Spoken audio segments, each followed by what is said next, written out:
Juga nih ya mata ngelihat komputer terus. Aduh, ini biasanya ada juga yang nongol kagak nongol siapa ya? Perasaan tadi ada yang mau datang ngobrol ngopi malah nggak ada nih, pada kemana ya? Mata udah capek nih, aduh. Malam Pak. Wah, kamu. Lembur nih. Aduh. Lembur. Ya biasalah, tadi makanya saya bilang tadi kok. Biasanya ada yang mau datang, kok ini nggak ada yang datang. Iya, biasanya nemenin ngopi. Nah, untunglah kamu datang. Biar ngopi dulu. Boleh. Ya boleh. Ini anak-anak ya, si Les kopi Les. Oh ini kopinya bos. Oh iya, masih bos. Masih ya. Ini siapa? Hah? Ada biasa di sini nemenin kita. Oh, iya. Biasanya ada. Mukanya baru. Iya. Ini Pak Eri, saya kan punya saudara. Saudara saya ini suaminya meninggal Pak. Meninggal. Nah, saudara saya ini rencana ingin jual rumahnya Pak. Nah, ya jual aja, kenapa emang? Nah, masalahnya Pak, pernikahan dia ini tidak dicatatkan di catatan sipil. Oh. Dia ini belum mempunyai akte pernikahan. Oh, ini Muslim apa non Muslim? Non Muslim, cuma pernikahannya itu dilangsungkan di gereja Pak. Oh, kalau gereja. Cuma seperti itu. Oh ya, tapi kan berarti dia harusnya punya surat keterangan yang dari gereja. Iya. Itu gereja itu kan biasanya ada apa ya, itu apa namanya, sakramen pernikahan, sakramen perkawinan, yang semacam itu kan. Iya betul. Nah itu kan dikawinkan oleh pendeta kalau non Muslim. Iya. Nah itu memang harus dilakukan dulu. Ya itu punya dia. Punya, ada, iya. Oh ya bisa.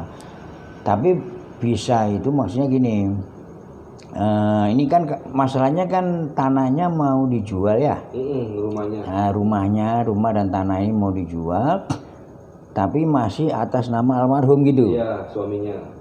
Oh iya, kalau perkawinannya tidak dicatatkan, ya nggak bisa dijual karena kan ini sebenarnya adalah harta warisan.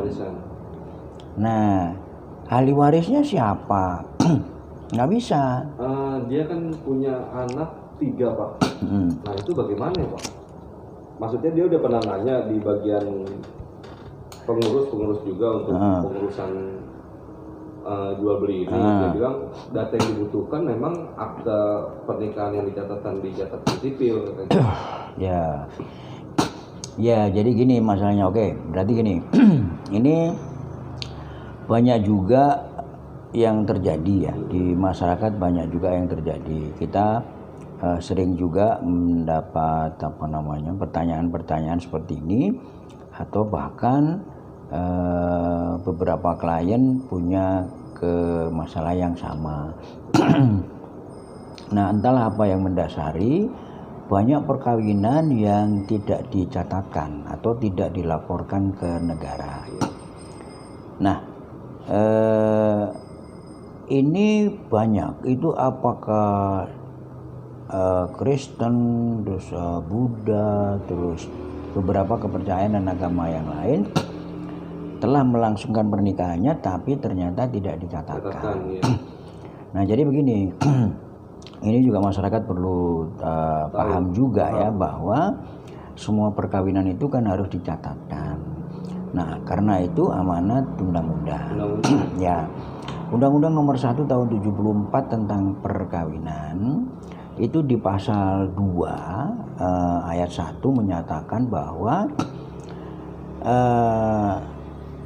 semua pernikahan atau perkawinan yang sah itu apabila dilakukan oleh pemuka agama dan kepercayaannya masing-masing.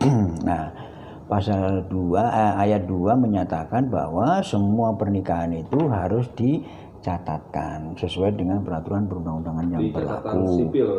Kalau non Muslim catatan sipil. Kalau yang Muslim ya kan KKUA. Ya, jadi ada 2 hal tuh yang membuat perkawinan itu menjadi sah. Itu berarti ada 2, pasal 2 ayat 1 sama ayat 2. Ini gandeng. Jadi perkawinan itu tidak bisa tiba-tiba dicatatkan. Nah, menyatat apa?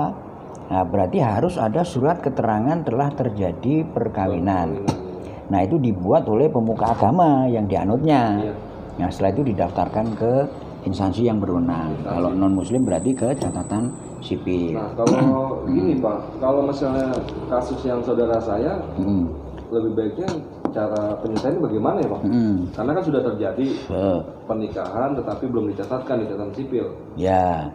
Maksudnya biar sampai tujuan jual belinya bisa gitu ya. Bisa terjadi, oh ya bisa. Bisa. Apa namanya?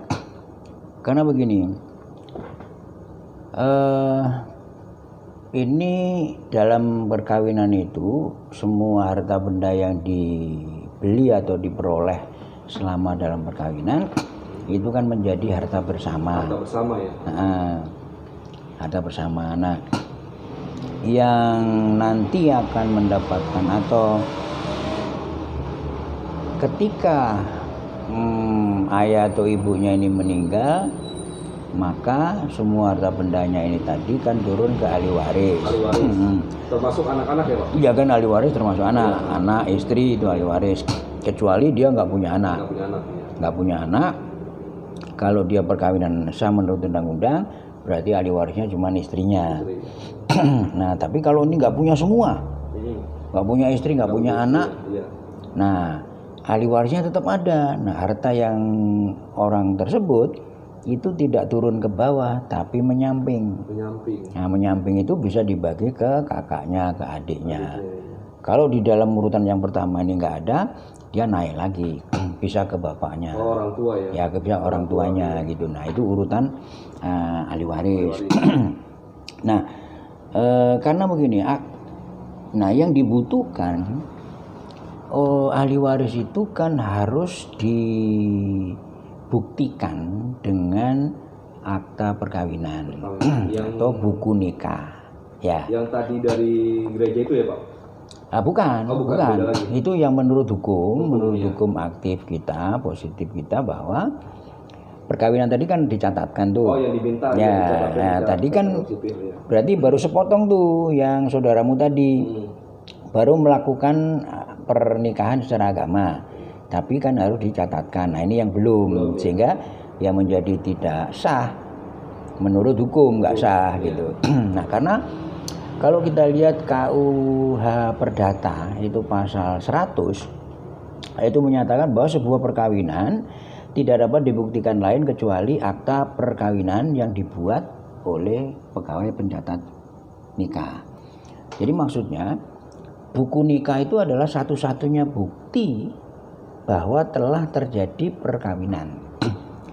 Nah, buku nikah inilah nanti yang diperlukan untuk menentukan ahli waris, kan gitu. Nah, dalam kasusmu karena buku nikahnya nggak ada, ya nggak bisa ditentukan dong warisnya. Kan pemerintah nggak tahu bahwa ini telah terjadi perkawinan. Nah, tapi bisa. Nah, karena semua peraturan dan undang-undang yang dibuat ini kan memang untuk ketertiban masyarakat, untuk mengatur tata laksana kehidupan masyarakat agar tertib, aman kan gitu. Nah, maka itu tadi bisa pernikahannya itu bisa dimintakan penetapan pengadilan. Ya, penetapan pengadilan. Jadi nanti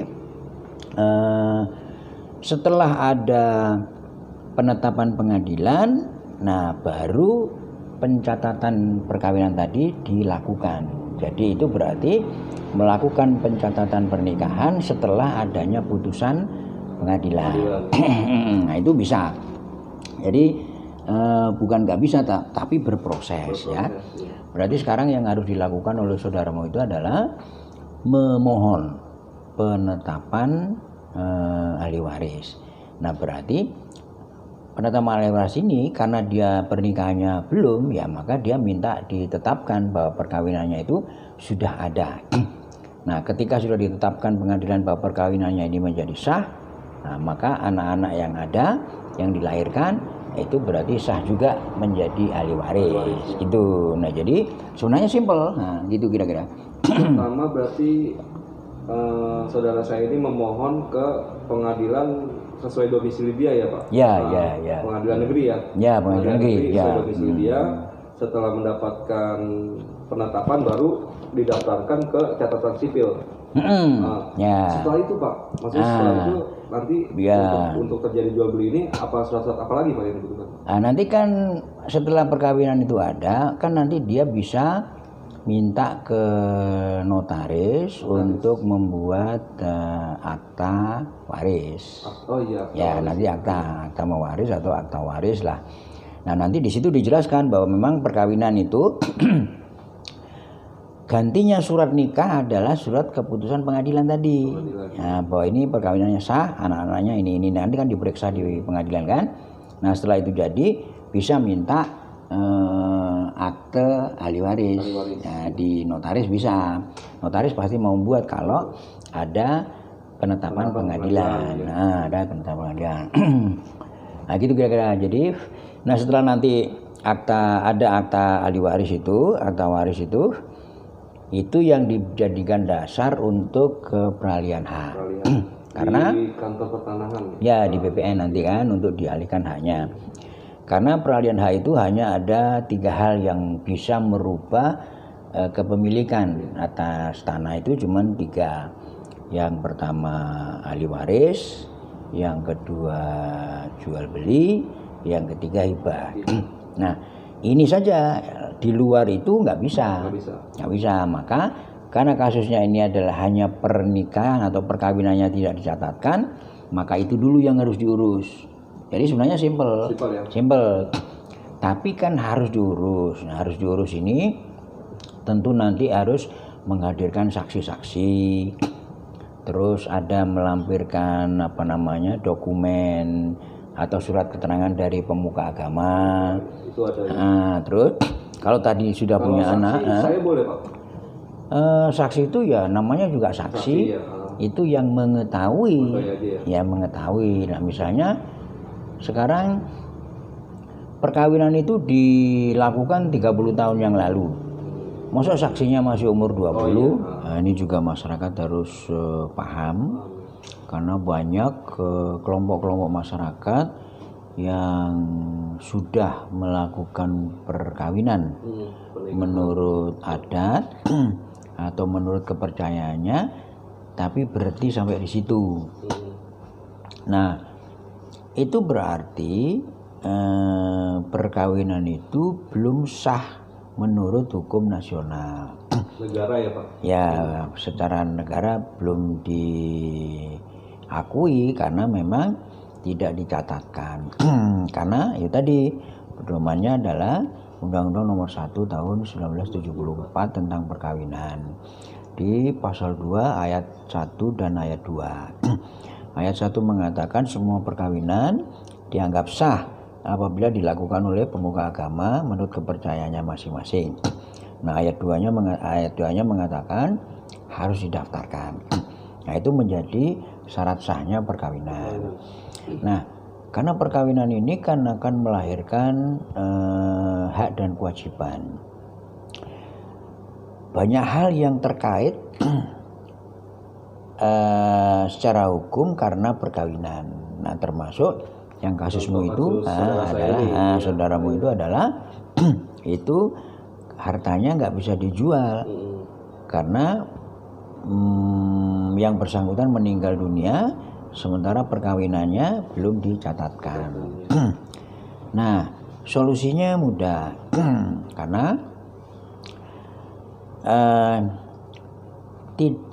kita tidak bisa menentukan ahli waris kalau tidak ada akta perkawinan. Jadi kalau nggak punya buku nikah, ya nggak bisa menentukan ahli waris. Nah, lalu bagaimana kalau ini sudah terjadi seperti saudaramu itu? Kan sudah terjadi, sudah kawin secara adat, secara agama, tapi nggak didaftarkan, sudah punya anak. Nah, sampai yang bersangkutan suaminya ini meninggal.